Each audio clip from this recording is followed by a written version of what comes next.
യോഹന്നാന്റെ സുവിശേഷം 11-ാം അധ്യായം അതിൻ്റെ 25-ാം വാക്യം ശബ്ദമുയർത്തി മൈക്കിൽ കൂടെ ഒന്ന് വായിച്ച് സഹായിച്ചു. യേശു അവളോട്, ഞാൻ തന്നെ പുനരുത്ഥാനവും ജീവനും ആകുന്നു. എന്നിൽ വിശ്വസിക്കുന്നവൻ മരിച്ചാലും ജീവിക്കും. മതി. ഒരു നിമിഷം കൂടെ ദൈവസന്നിധിയിൽ പ്രാർത്ഥിക്കാം. മഹത്വാനും പരിശുദ്ധനുമാകുന്ന ഞങ്ങളുടെ ദൈവമേ, നല്ല രാത്രിക്കായി ദൈവത്തെ സ്തുതിക്കുന്നു. കൂടപ്പെട്ടിരിക്കുന്ന എല്ലാവരെയും ഇന്ന് രാത്രി ആശീർവദിക്കണം. സന്നിധി ബോധം നൽകുവാൻ ഞങ്ങൾ അവിടുത്തോട് അപേക്ഷിക്കുന്നു. എളിയവനെ ശക്തീകരിക്കണമേ. പ്രിയപുത്രനെ ഞങ്ങളെ കൂടി മഹത്വപ്പെടുത്തണം. ക്രിസ്തുവേശുവിൻ്റെ നിസ്തുല്യനാമത്തിൽ താഴ്മയോടുകൂടി ഞങ്ങൾ അപേക്ഷിക്കുന്നു. ദയമൂലം കേൾക്കണം സ്വർഗസ്ഥ പിതാവേ, ആമേൻ. നമ്മുടെ കരമുയർത്തി ദൈവത്തെ മഹത്വപ്പെടുത്താം. ഇന്ന് രാത്രിയിലെ ദൈവവചന ശുശ്രൂഷയ്ക്ക് ആധാരമായിട്ട് നമ്മൾ വായിച്ചത് വളരെ പരിചിതമായ വേദഭാഗമാണ്. യോഹന്നാന്റെ സുവിശേഷം 11-ാം അധ്യായം അതിൻ്റെ 25-ാമത് വാക്യം ഒരിക്കൽ കൂടി വായിക്കാം. യേശു അവളോട്, ഞാൻ തന്നെ പുനരുത്ഥാനവും ജീവനുമാകുന്നു. എന്നിൽ വിശ്വസിക്കുന്നവൻ മരിച്ചാലും ജീവിക്കും. ജീവനേ നമോ നമോ, ജീവനേ നമോ നമോ, പാപികൾക്കമിതാനന്ദപ്രദനാം കൃപാകര നിവാവാനോ വാഴ്ത്തുനായക, ഞങ്ങളിൽ വാവാനോ വാഴ്ത്തുനായക. ജീവനേ നമോ നമോ, ജീവനേയം ജീവനേ നമോ നമോ, പാപികൾക്കമിതാനന്ദപ്രദനാം കൃപാകര നിവാവാനോ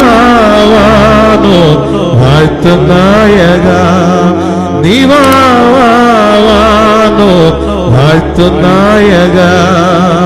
മന്നവേന്ദ്ര സാദരം നമോ നമോ, മന്നവേന്ദ്ര സാദരം നമോ നമോ, മനുകുലത്തിനു വലിയ രക്ഷ നൽകിയ ദയാപര നിവാവാനോ വാഴ്ത്തുനായക, ഞങ്ങളിൽ നിവാവാനോ വാഴ്ത്തുനായക. ജീവനേ നമോ നമോ, ജീവനേയൻ ജീവനേ നമോ നമോ, പാപികൾക്കമിതാനന്ദപ്രദനാം കൃപാകര നിവാവാനോ വാഴ്ത്തുനായക, ഞങ്ങളിൽ വാവാനോ വാഴ്ത്തുനായക. പാപനാശകാരണ നമോ നമോ, പാപനാശകാരണ നമോ നമോ, പാരിതിൽ നരനായുദിച്ച പരാപരം പൊരുളേ നിവാവാനോ വാഴ്ത്തുനായക, ഞങ്ങളിൽ വാവാനോ വാഴ്ത്തുനായക. സർവലോകപാലക നമോ നമോ, സർവലോകപാലക നമോ നമോ, ജീവനറ്റവരിൽ കനിഞ്ഞവരാമയവരദ നിവാവാനോ വാഴ്ത്തുനായക, ഞങ്ങളിൽ വാവാനോ വാഴ്ത്തുനായക. ജീവനേ നമോ നമോ, ജീവനേയൻ ജീവനേ നമോ നമോ, പാപികൾക്കമിതാനന്ദപ്രദനാം കൃപാകര നിവാവാനോ വാഴ്ത്തുനായക, ഞങ്ങളിൽ വാവാനോ വാഴ്ത്തുനായക. നമ്മുടെ കരമുയർത്തി ദൈവത്തെ മഹത്വപ്പെടുത്താം.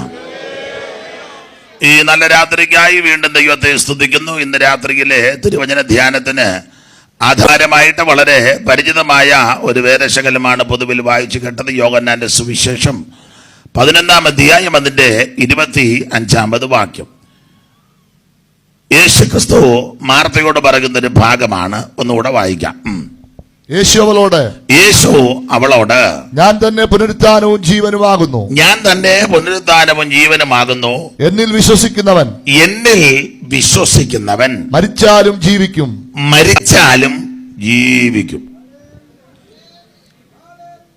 ഇന്ന് രാത്രിയില് നാം ചിന്തിക്കാൻ ഒരുങ്ങുന്ന ഒരു ചെറിയ സബ്ജക്റ്റ് ജീവിച്ചിരിക്കാൻ എന്നൊക്കെ ചെയ്യണമെന്ന. എന്നിൽ വിശ്വസിക്കുന്നവൻ മരിച്ചാലും ജീവിക്കും. യോഹന്നാന്റെ സുവിശേഷത്തിൽ നിന്നാണ് ഇന്ന് രാത്രി കുറുവാക്യം വായിച്ചത്. നമുക്കറിയാം എന്താണ് സുവിശേഷം. സുവിശേഷം മറ്റൊന്നുമല്ല, ഒരു വ്യക്തിയാണ്. ആ വ്യക്തി കർത്താവാകുന്ന യേശുക്രിസ്തു. മാനവജനതയുടെ പാപത്തിന്റെ പരിഹാരത്തിന് സ്വർഗമഹിമകൾ വെടിഞ്ഞ് ഇഹലോകത്തിൽ ഇറങ്ങി വന്ന നസറായനായ യേശുക്രിസ്തു. അതാണ് സുവിശേഷം. ആ സുവിശേഷം എല്ലാ ഇടങ്ങളിലും അറിയണം, അറിയിക്കണം. അത് അറിഞ്ഞുകൊണ്ടിരിക്കുക. ഈ സുവിശേഷമാണ് മനുഷ്യവർഗത്തിന് മാറ്റം വരുത്തുന്നത്. സുവിശേഷം കൊണ്ട് മാത്രമേ മനുഷ്യന് മാറ്റം വരൂ. എവിടെയും പറയാൻ കൊള്ളുന്ന, എവിടെയും ഉയർത്താൻ കൊള്ളാവുന്ന, എവിടെയും യാതൊരു മടിയും കൂടാതെ പറയാൻ പറ്റുന്ന ഒറ്റ കാര്യമുള്ള സുവിശേഷം. മരണ വീട്ടിൽ പറയാം, കല്യാണ വീട്ടിൽ പറയാം, യാത്ര പോകുന്ന വീടുകളിൽ പറയാം, വഴി നടക്കുമ്പം പറയാം, വണ്ടിക്കകത്ത് വെച്ച് പറയാം, പഞ്ചായത്ത് ഓഫീസിൽ ചെന്നാൽ പറയാം, ചന്തയിൽ നിൽക്കുമ്പം പറയാം, പള്ളിക്കകത്ത് നിൽക്കുമ്പം പറയാം, പുറത്ത് നിൽക്കുമ്പം പറയാം. എവിടെയും പറയാൻ കൊള്ളാവുന്ന ഒന്ന് സുവിശേഷമുള്ളൂ. ആ സുവിശേഷം കർത്താവായ യേശുക്രിസ്തു. പൗലോസ്ലീഹ പറഞ്ഞ വാക്യം നമുക്കെല്ലാം മനപ്പാഠമാ. അറിയാത്ത ആരിലുണ്ട് അവരുടെ അറിവിനാ ദാവീദിന്റെ സന്തതിയായി നിങ്ങൾക്കറിയാമല്ലോ, ദാവീദിന്റെ സന്തതിയായി ജനിച്ച് മരിച്ച് അടക്കപ്പെട്ട് ഉയർത്തെഴുന്നേറ്റ യേശുക്രിസ്തുവിനെ ഓർത്തുകൊള്ളുവീൻ. അതാകുന്ന ഞങ്ങളുടെ സുവിശേഷം. അപ്പോൾ ആ സുവിശേഷം ഈ ദേശത്ത് വന്നതാണ് ദേശത്തിന്റെ മുഖച്ഛായ മാറിയത്.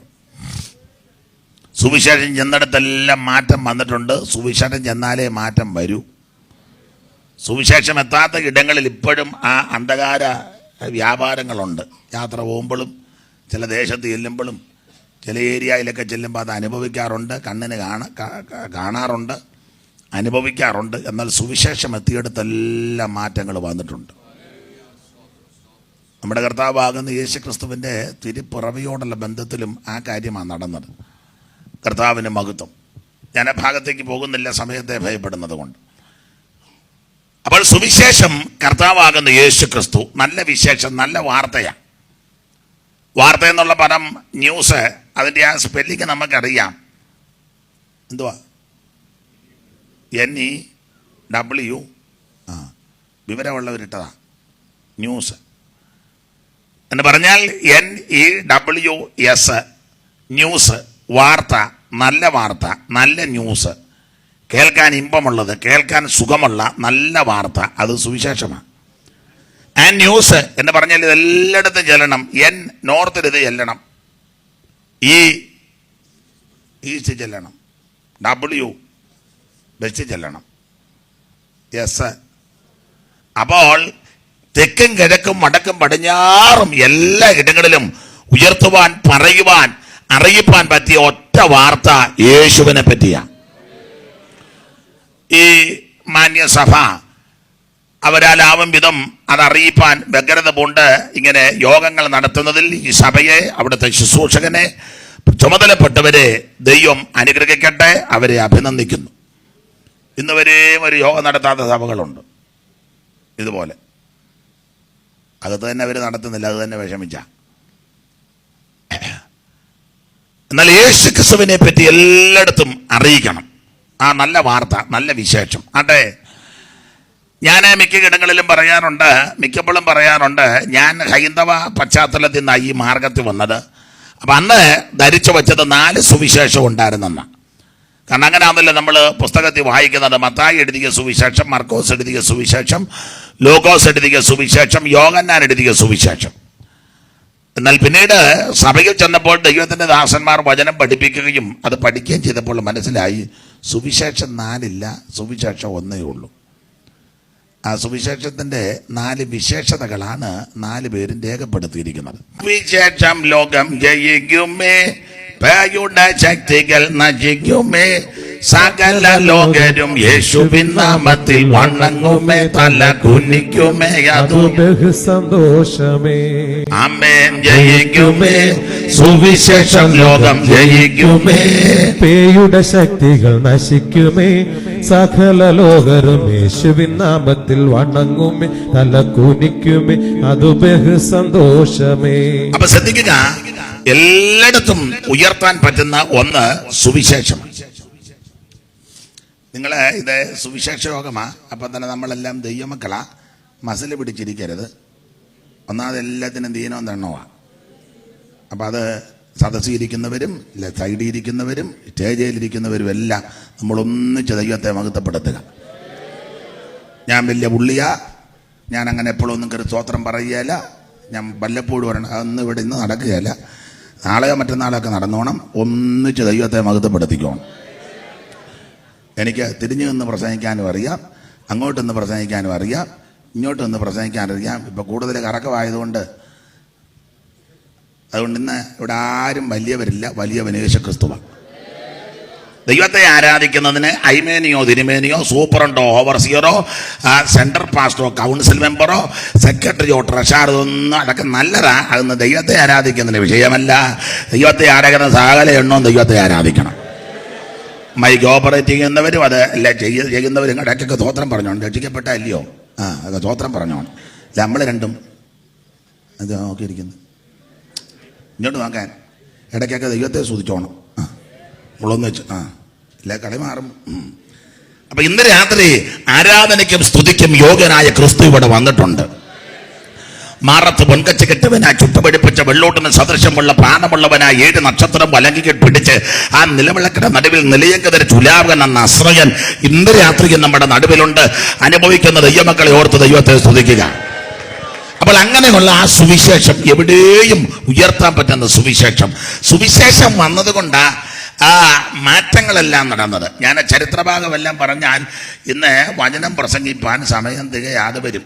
എനിക്കാണെങ്കിൽ സംസാരിക്കണമെങ്കിൽ ദൈവകൃപ ശരണപ്പെട്ട് പറയാ കുറഞ്ഞത് 2 മണിക്കൂറെങ്കിലും വേണം. അത് ഇന്നിപ്പോൾ ഇവിടെ നടക്കുകയല്ല എങ്കിലും അതുകൊണ്ട് ഞാൻ എല്ലാം അങ്ങ് വെട്ടിച്ചുരുക്കി 1-2 കാര്യങ്ങൾ പറഞ്ഞങ്ങ് നിൽക്കുക. അപ്പോൾ ഈ സുവിശേഷം വന്നതാ ഇതിനെല്ലാം മാറ്റം വന്നത്. ഒറ്റ വാക്കിൽ ഓടിച്ചങ്ങ് പറയാം, നേരെ ചൊവ്വനും തുണിയെടുക്കാൻ പറ്റിയത് സുവിശേഷം വന്നതുകൊണ്ടാണ്.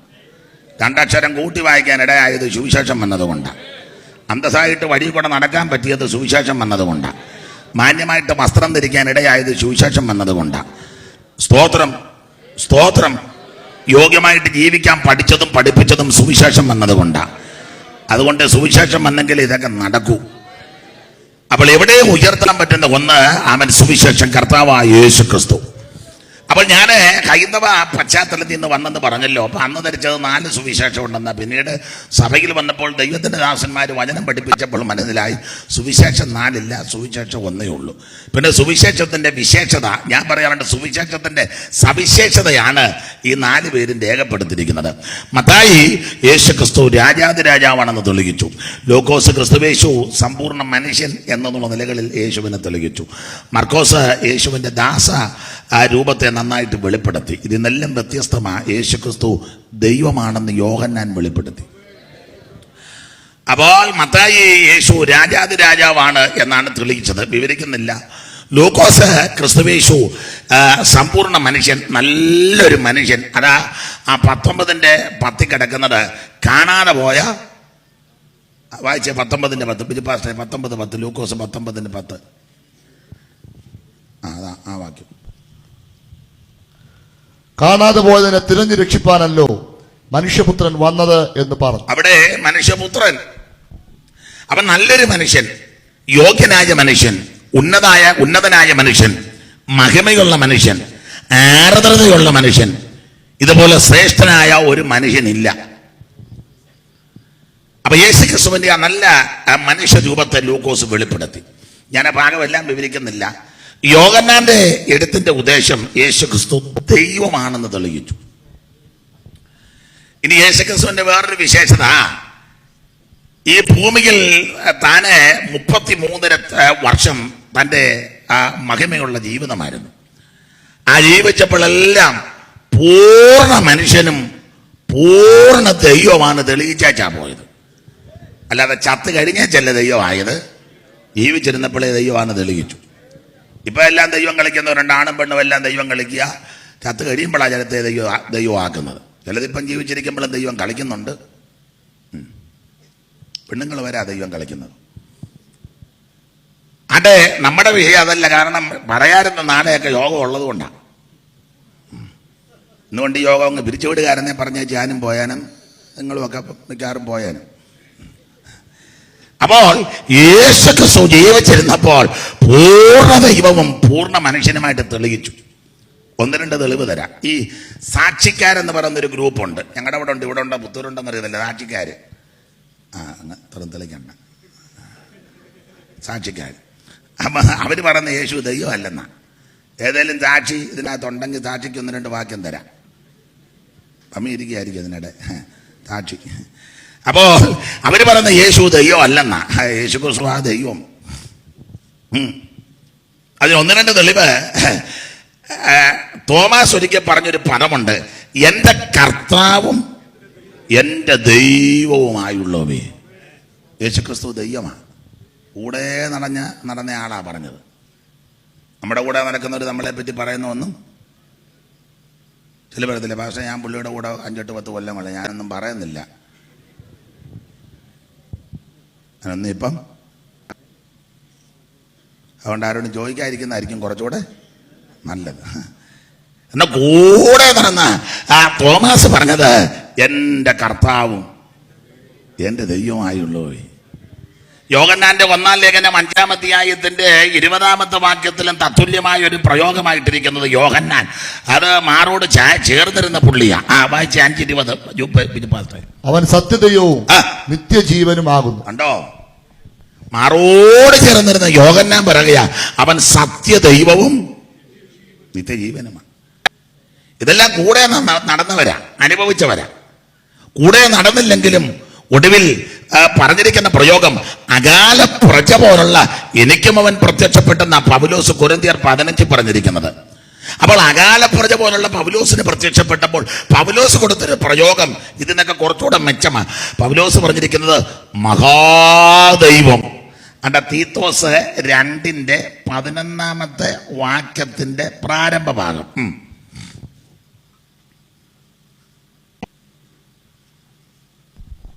സകല മനുഷ്യർക്കും രക്ഷാകരമായ ദൈവകൃപ ഉദിച്ചുവല്ലോ.